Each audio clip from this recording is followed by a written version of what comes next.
नमस्ते प्यारे बच्चों, कैसे हो? उम्मीद है आप सभी अच्छे हैं और अपनी पढ़ाई भी अच्छे से कर रहे हैं। जैसे कि आप सभी जानते हैं कि हिंदी विकास मंच द्वारा 29 अगस्त को हिंदी ओलंपियाड का आयोजन किया गया था। तो उसी ओलंपियाड से जुड़े हुए कक्षा 4 के प्रश्न पत्र को आज हम हल करेंगे।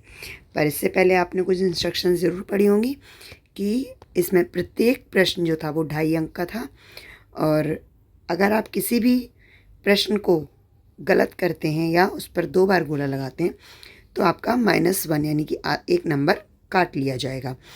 अगला है किसी प्रश्न में कोई भी गोला नहीं भरने पर तो अंक दिए जाएंगे और ना ही काटे जाएंगे। तो मतलब कोई भी आंसर अगर आप अटैम्प्ट नहीं करते तो उसमें ना तो नंबर काटे जाएंगे और ना ही दिए जाएंगे। सभी प्रश्नों को OMR शीट पर आपको भरना था, वो आपने भरा ही होगा। तो चलिए शुरू करते हैं आज के इस जो प्रश्न पत्र है उसको हल करना। पहला प्रश्न है, लेखक शब्द का स्त्रीलिंग है। स्त्रीलिंग मतलब उसमें महिला क्या होगी? तो लेखक शब्द का स्त्रीलिंग होता है लेखिका। वृद्धा शब्द का पुल्लिंग होगा। वृद्धा मतलब होती है बूढ़ी महिला, और इसका अपोजिट क्या, लिंग बदल कर क्या होगा? बूढ़ा पुरुष, यानी कि इसका उत्तर होगा वृद्ध। प्रश्न नंबर 3 है, नाटक शब्द का सही वर्ण विच्छेद की बताइए। वर्ण विच्छेद का मतलब होता है कि उस शब्द में से स्वर और व्यंजनों को अलग अलग करना। तो इसका क्या होना चाहिए? ना जमा आ जमा टा जमा आ जमा का और जमा आ, नाटक। तो इसमें देखिए कौन सा वाला प्रश्न का सही उत्तर होगा? बिल्कुल सही, इसका होगा नंबर का। संयुक्त व्यंजन वाला शब्द है, यानी संयुक्त व्यंजन किसमें है? संयुक्त व्यंजन हमारे 4 है मुख्य रूप से। पहला है छ, त्र, श्र और ज्ञा। तो देख लीजिए इसमें कौन सा संयुक्त व्यंजन वाला शब्द है? बिल्कुल सही, ये है श्री गणेश। ये जो शब्द दिए गए हैं ये हमारे द्वित व्यंजन कहलाते हैं, ये संयुक्त व्यंजन नहीं होते हैं। ठीक है, अगला देखते हैं। लिपि कहते हैं मौखिक भाषा को, प्रत्येक मौखिक ध्वनि के निर्धारित चिन्हों को, इशारों को। लिपि किसे कहते हैं? लिपि होती है प्रत्येक मौखिक ध्वनि के निर्धारित चिन्हों को। ठीक है, जो हम बोलते हैं उसे लिखित रूप देने के लिए हम लिपि का प्रयोग करते हैं। अगला है, विद्वान शब्द का विलोम बताइए। विद्वान मतलब होता है इंटेलिजेंट, तो उसका विलोम होगा मूर्ख। कमल का पर्याय है पंकज, क्योंकि नीरद और जो सुमन है वो इसके पर्याय नहीं होते हैं। चलिए अगला प्रश्न करते हैं। जब क्रिया के साथ कर्म होता है तो वह कहलाती है। जब क्रिया के साथ कर्म होता है तो वो सकर्मक क्रिया कहलाती है। उचित शब्द चुनकर शब्दमाला को पूरा कीजिए। जैसे हम अंताक्षरी खेलते हैं ना, जो लास्ट वाला शब्द वर्ण आता है उससे हमें गाना गाना होता है, उसी तरीके से ये हमें शब्द पूरे करने हैं। जैसे बालक का आखिरी शब्द है का, काजल का आखिरी शब्द है ला, लाला, और ला का जो लाला का उसका आखिरी शब्द है ला, तो हमारे पास क्या आएगा? लाठी। ठीक है, री स्वर वाला शब्द इनमें से कौन सा है? तो री स्वर किस में लगा हुआ है? कृपा में लगा है। इन दोनों में रा लगा हुआ है। अगला है, किस शब्द में आधे रा का प्रयोग हुआ है? अब इसमें किस शब्द में आधे रा का प्रयोग हुआ है? वो हुआ है कार्य में। क्यों? क्योंकि अगर हम कार्य का वर्ण विच्छेद करते हैं तो का जमा आ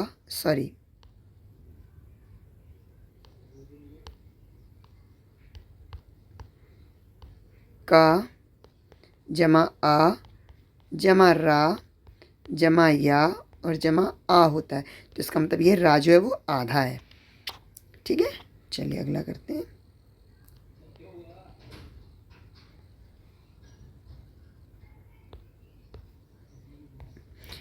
जो खेती करता है उसे हम किसान कहते हैं। कविता लिखने वाला कवि होता है, और अगर कविता लिखने वाली स्त्री हो तो वो कवित्री होती है। हम गणतंत्र दिवस डैश के दिन मनाते हैं। हम 26 जनवरी को गणतंत्र दिवस, 15 अगस्त को हम स्वतंत्रता दिवस, और गांधी जयंती हम 2 अक्टूबर को मनाते हैं। दिवाली के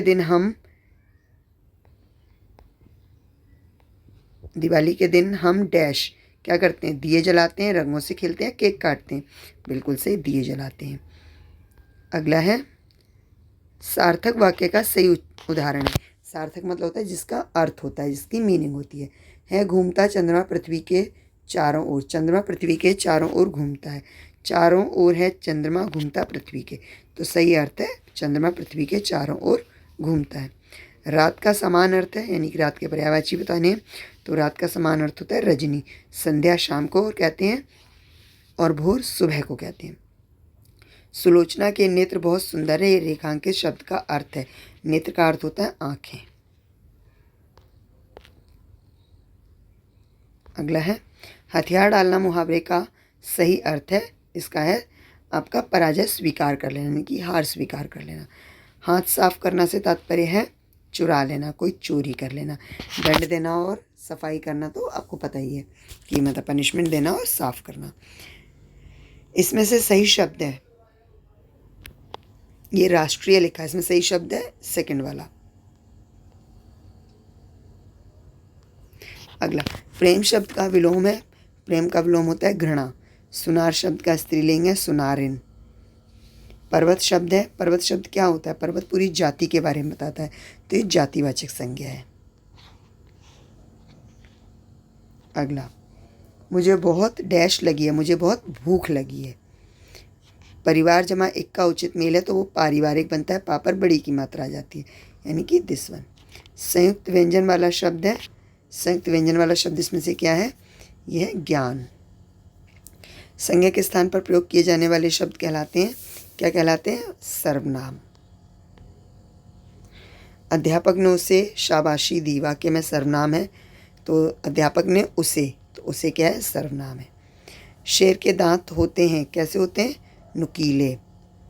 कल मेरी पुस्तक खो गई, वाक्य में खो गई क्रिया कौन सी क्रिया है? वैसे तो ये सकर्मक क्रिया का वाक्य है, लेकिन ये द्विकर्मक क्रिया है। क्यों? क्योंकि इसमें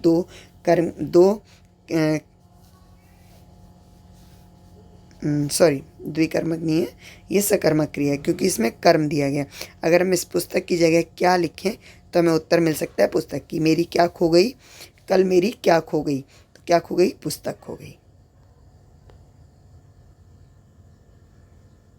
नेक्स्ट, वर्ण ध्वनि का कौन सा रूप है? तो वर्ण ध्वनि का लिखित रूप है। वक्र शब्द में प्रयुक्त हुआ है, ये जो रा है ये कौन सा है? ये पदेन है, रेफ क्योंकि ऊपर वाला होता है। 28 के बाद आता है, 28 के बाद क्या आता है? 28 के बाद आता है 29।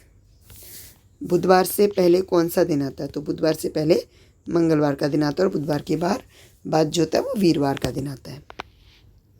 चलिए अब अगला प्रश्न है, निम्नलिखित गद्यांश को पढ़कर पूछे गए प्रश्नों के सही उत्तर के सामने निशान लगाइए। तो इसे पढ़ लेते हैं जल्दी से। बहुत समय पहले की बात है, एक बहुत घना और डरावना जंगल था। इस जंगल में अनेक प्रकार के पेड़ पौधे, लताएं, झाड़ियाँ आदि थी। एक स्थान पर तो दो बहुत ही बड़े पेड़ लगे हुए थे। इन पेड़ों की छाँव में खूंखार जानवर रहते थे। जो लोग शिकार करने आते थे, ये जानवर उनका ही शिकार कर देते थे तथा उन्हीं वृक्षों के नीचे बैठकर फिर आराम से उनका मांस खाते थे। मांस खाकर वे हड्डियां वहीं छोड़ देते थे, इसलिए वहां सदैव दुर्गंध रहती थी। जानवरों के इस व्यवहार से दोनों वृक्षों को वातावरण के खराब होने की चिंता सताने लगी। बहुत सोच विचार के बाद दोनों वृक्षों ने निर्णय लिया कि इन जानवरों को कहीं दूर भेज दिया जाए। वातावरण को शुद्ध करने का यही एक तरीका था, परंतु उन्हें इस बात का भी डर था कि जानवरों के जाने के बाद मनुष्य ने काट ही ना डालें। ठीक है, चलिए अगला प्रश्न। जंगल कैसा था? जंगल बहुत घना और डरावना था। जानवर पेड़ के नीचे बैठकर क्या करते थे? जानवर पेड़ के नीचे बैठकर आराम से अपने शिकार का मांस खाते थे। अगला, दोनों वृक्षों ने क्या निर्णय लिया? दोनों वृक्षों ने क्या निर्णय लिया? कि जानवरों को दूर भेजने का निर्णय लिया। अगला, जानवरों के जाने से पेड़ों को किस बात का डर था? पेड़ों को डर था कि कहीं उन्हें काट ना दिया जाए। अकेले होने पर मनुष्य के द्वारा उन्हें काट दिए जाने का डर था। अगला है, एक बहुत घना और डरावना जंगल था। वाक्य में विशेष्य है, वाक्य में क्या विशेष है? वाक्य में विशेष है जंगल, क्योंकि बहुत घना और डरावना क्या है? विशेषता है। तो उम्मीद है आपने अपना पेपर इसके साथ मैच कर लिया होगा। तो कमेंट में मुझे ज़रूर बताएं कि आपके कितने मार्क्स आए हैं। तो मिलते हैं अगले वीडियो में, जब मैं उस वीडियो में कोशिश करूँगी क्लास 5 के पेपर को सॉल्व करने की। तो वीडियो अच्छा लगे तो इसे लाइक कीजिएगा, हमारे चैनल को सब्सक्राइब कीजिएगा और कमेंट में अपने मार्क्स ज़रूर बताइएगा। धन्यवाद।